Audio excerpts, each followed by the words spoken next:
Hindi may kakailang pagkahilig natin mga Pilipino sa ulam na masabaw at may kaunting asim, lalo na kapag ito nga ay galing sa mga natural na sangkap katulad na santol, sampalok, kamyas at saka bayabas. At may isa nga ditong puno na tinatawag nilang libas sa parting Bicol at saka sa Samar. At kung pamilyar ka dito, paki-comment naman po below mga kanayon kung ano naman ang tawag ninyo nito sa inyong lugar.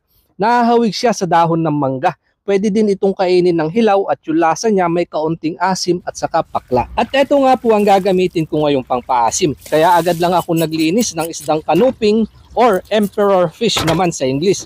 Laking bukid nga po ang inyong kanayon kaya malimit ako sa isdang tabang. At ngayon isdang alat naman.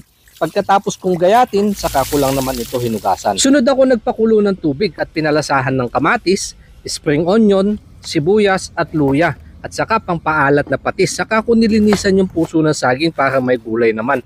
At eto nga ang mabisang pantanggal ng lansa. Saka ko lang ito nilagay sa palayok para sa unang kulo. At nang kumulo na, dito ko na din isinama yung nalinisan kong isda at saka siling haba.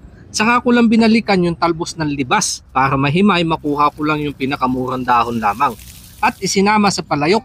Isang mabilisang kulo lang yan. Madampian lang ng sabaw, ayos na. At saka 3 piraso ng kalamansi ang aking pinigaan pangbalanse ng kanyang lasa. Saka ko iniwan saglit upang sa ganun medyo mainin at sunod ko itong tinikman. Yung sabaw, amoy probinsya. To the hagod na naman may yang. Talagang kikiligin ka. Labas na naman ng pawis sa sinigang sa libas. Maraming salamat po mas sa biyaya na nasa aming harapan. Nilalapit ko po itong basbasan upang sa ganun magsilbing lakas sa aming pangatawan. In Jesus' name, Amen.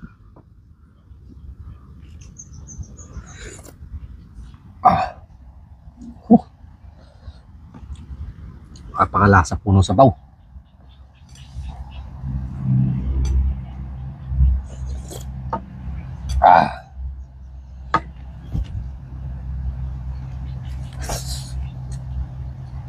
Pwenda ako.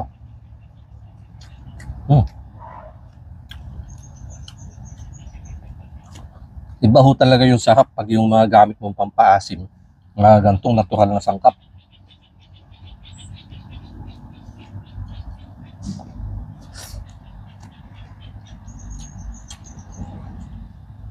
Kinuha ko ho itong ulo kasi ito yung mga gusto ko.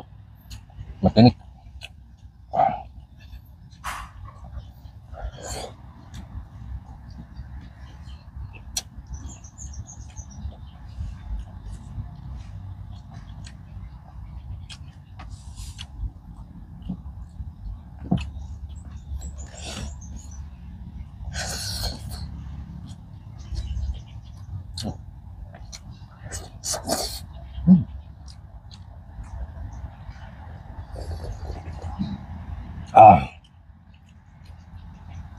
Maasim po yung sabaw na medyo mainit kaya nakakagaan po talaga ng pakiramdam.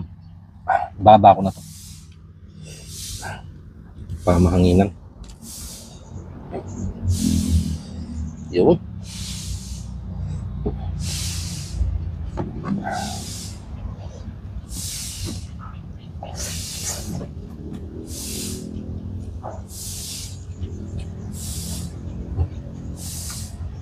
Puso na saging.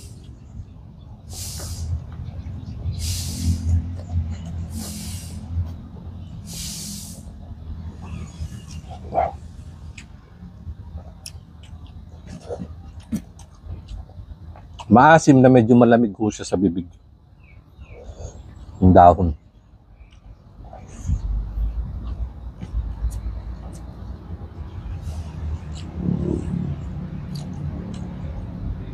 Nakatulong ko yung puso na saging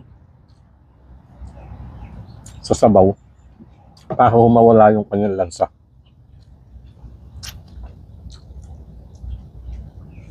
Yan po ang kagandahan kapag gumagayat ng puso na saging. Tingnan niyo po yung sabaw.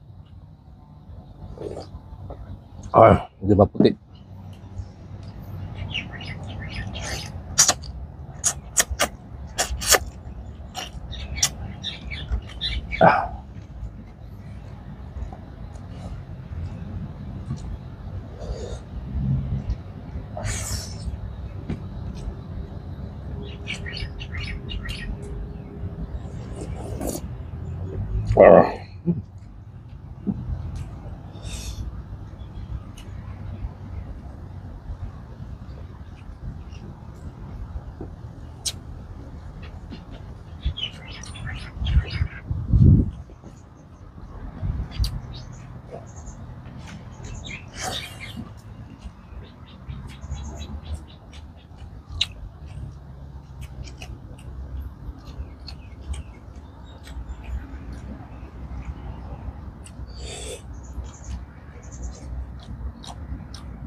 Ang sarap po nung anghang sa bibig, ng sausawan.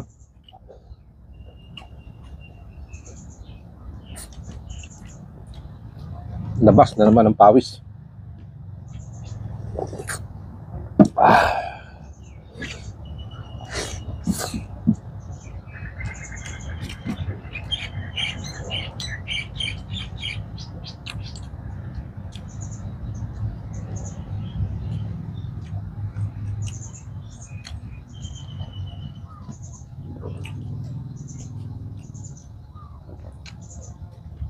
Napakalasa ko nitong gatong klase ng isda.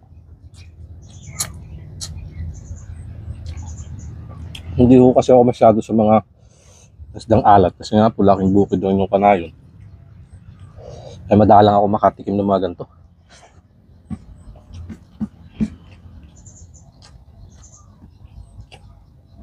Ang lambot ng laman niya.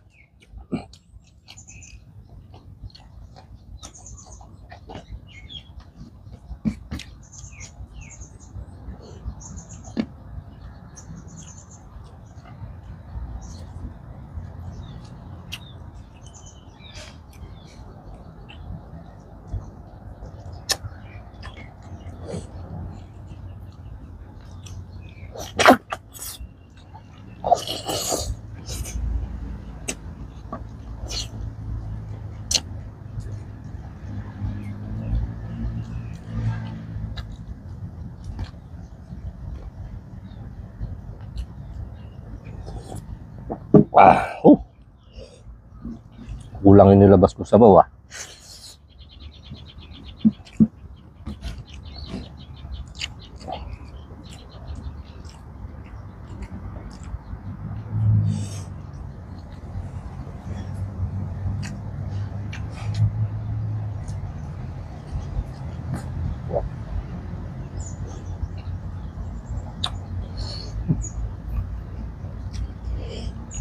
Init pa yung katas sa loob.